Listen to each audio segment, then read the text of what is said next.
Twinkle, twinkle, little star, how I wonder what you are. Namaku Dewi. Kejadian ini aku alami sebelum aku berkeluarga.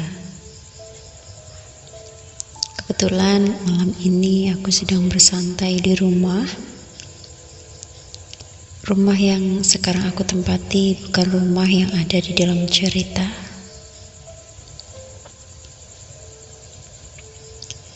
Saat sedang asik bersantai, tetanggaku melintas membawa delmannya untuk bekerja. Di desa yang aku tempati sekarang ini, memang banyak yang bekerja menjadi kusir delman.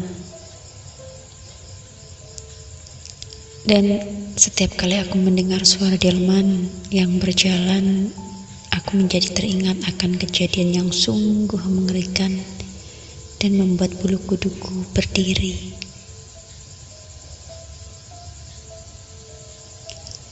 Kejadian ini sudah aku alami sejak lama, tepatnya di tahun 2006. Tak sengaja sepulang kerja sekitar jam 5 sore,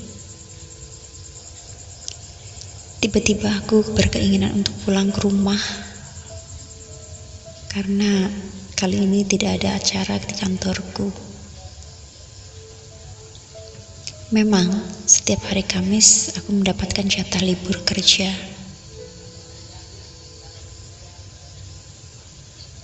Karena pekerjaanku menggunakan sistem pergantian kerja atau shift, kadang aku harus berangkat pagi, kadang harus berangkat siang, atau bisa juga berangkat malam.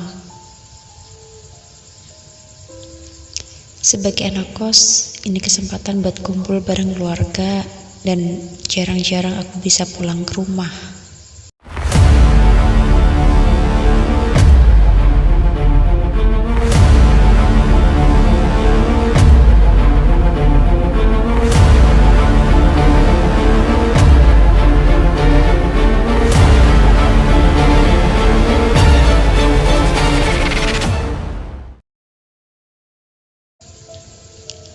Jarum jam di tanganku sudah menunjukkan pukul 5 kurang 10 menit.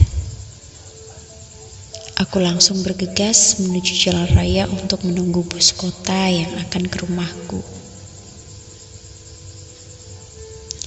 Tak beberapa lama bus itu pun tiba. Kurang lebih 20 menit perjalanan aku sampai di terminal tempat tujuanku. Untuk sampai ke rumah, aku harus mencari angkutan umum lagi. Tapi sayang, waktu itu sudah tidak ada angkutan umum yang beroperasi lagi karena jam sudah menunjukkan pukul 5:30 sore.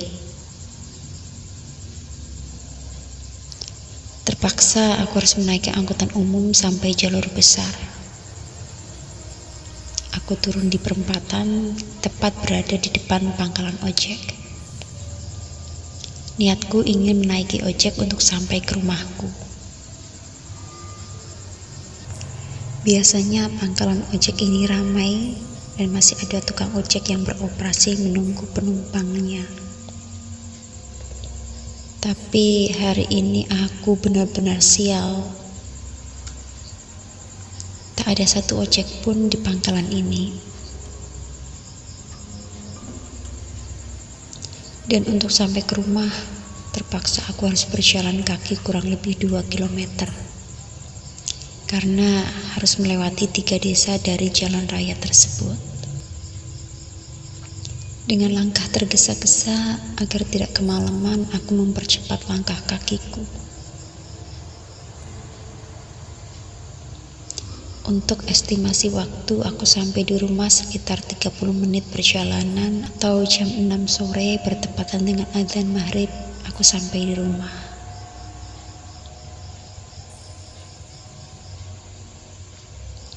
Letak kampungku memang jauh dari kota, tapi keasriannya masih terjaga. Dan rumahnya masih bergerombol. Jarak rumah satu dengan rumah yang lainnya masih sedikit berjauhan.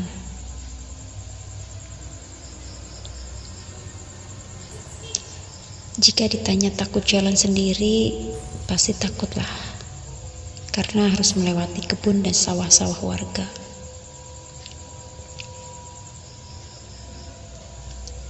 Singkat cerita, sekitar jam 6 kurang aku tiba di rumah. Kedua orang tuaku pun kaget karena melihatku pulang dengan jalan kaki sendirian. Seperti biasa, aku istirahat sebentar untuk menghilangkan lelah dan juga keringat di tubuhku. Setelah kumandang azan maghrib selesai, aku putuskan untuk mandi dan juga bersih-bersih. Selesai mandi dan juga berwudu, aku beranjak untuk masuk ke dalam rumah. Di sini keanehan pun terjadi. Sebelum lanjut ke cerita, sedikit informasi. Di sini untuk letak kamar mandi di desaku rata-rata berada di luar rumah, menyatu dengan sumber air atau sumur. Kembali ke cerita, saat aku sudah berada di ambang pintu menuju rumah, aku dikejutkan suara orang mandi dari arah belakangku, tepatnya dari arah kamar mandi. Ku beranikan diri untuk mengecek suara yang aku dengar bukanlah halusinasi semata.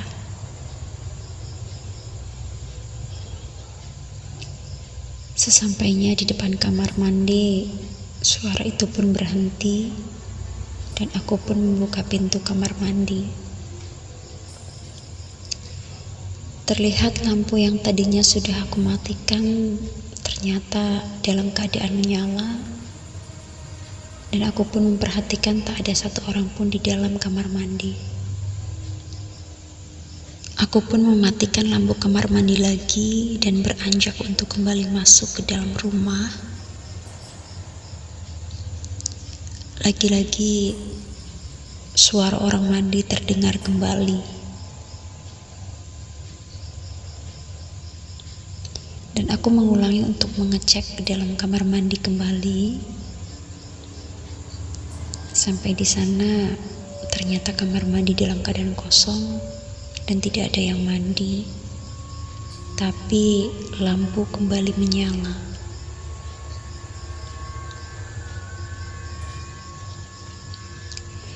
Kematikan lagi lampunya dan aku beranjak masuk ke dalam rumah dan tak menghiraukan lagi suara itu yang masih kudengar, yaitu orang mandi.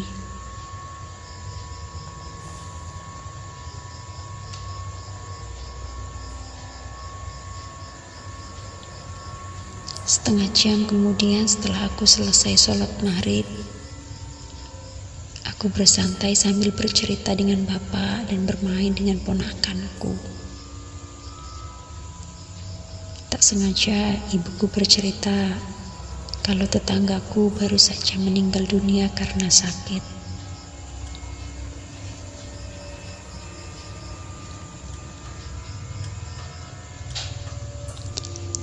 Aku hanya bisa berucap, innalillahi wa innalillahi raji'un. Semoga husnul khatimah dan diampuni segala dosanya, serta keluarga yang ditinggalkan ikhlas menerimanya. Sebelum sholat isya, bapak dan ibuku mengajakku untuk makan bersama. Singkat cerita, tak terasa jam sudah menunjukkan pukul 9 malam. Mbak Yuku dan juga ponakanku sudah masuk ke kamar untuk tidur.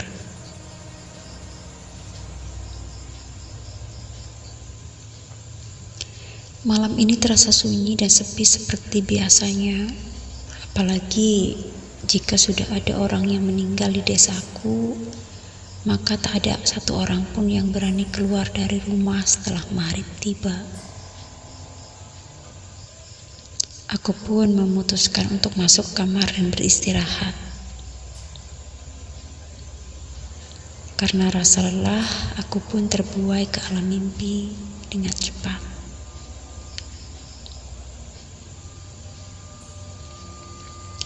Hingga Keanehan pun terjadi pada pukul 12 kurang 10 menit.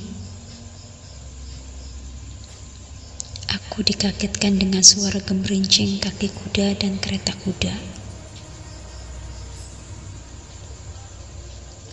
Saat itu bulu kuduku langsung berdiri.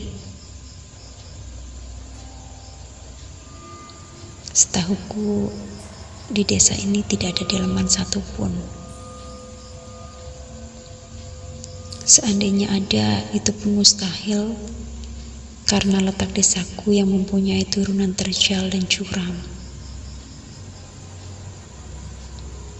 Aku pun beranikan diri untuk mengintip di balik jendela kamarku. Sungguh di luar dugaan.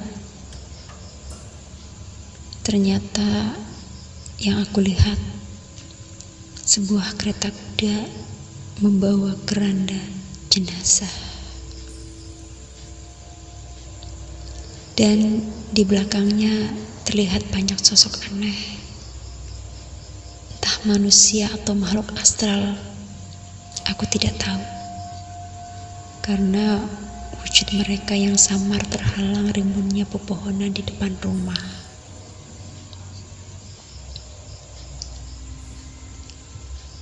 Di sini aku melihat mereka menyeret paksa seseorang, tapi entah siapa. Saat itu aku hanya bisa berdoa sebisaku dan semampuku atas apa yang aku lihat.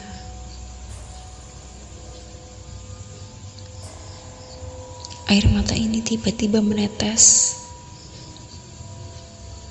Aku tidak sanggup, dan aku segera menutup tirai. Karena ada rasa takut dan aku tidak mau mereka melihatku.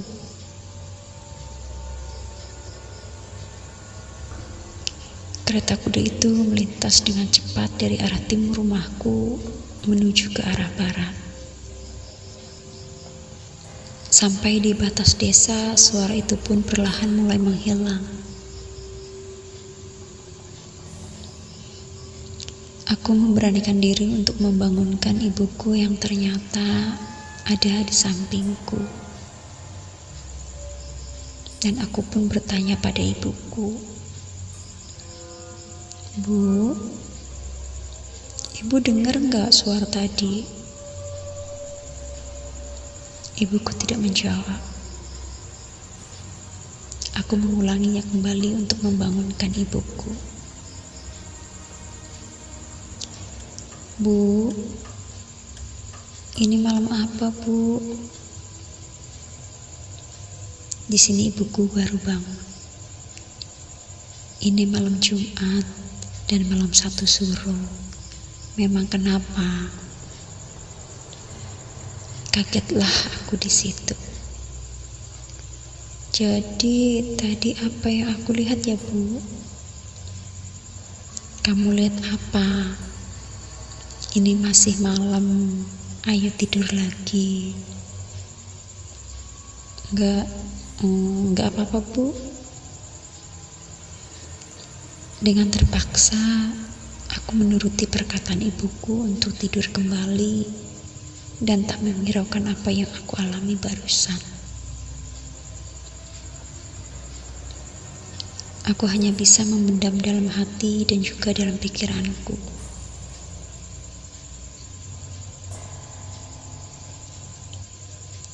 Keesokan paginya, aku menceritakan kejadian ini kepada bapakku. Hanya kepada beliaulah aku bisa bercerita dan berbagi. Dan di sini bapakku mengatakan, mungkin semalam aku melihat korban tumbal pesugihan yang dibawa pergi oleh makhluk astral. Apalagi tadi malam bertepatan dengan malam 1 Suro yang diyakini orang adalah malam keramat.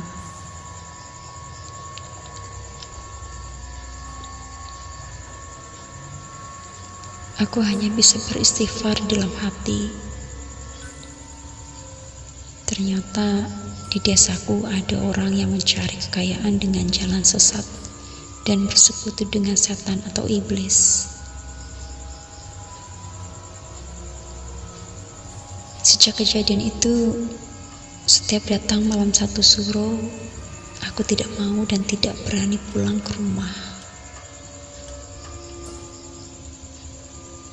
Karena aku masih merasa takut akan kejadian itu terulang kembali.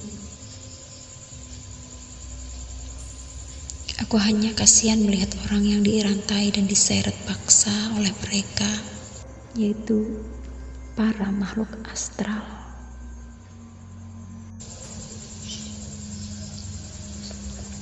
Makasih buat penonton setia KP yang sudah mau berbagi cerita dan kisahnya.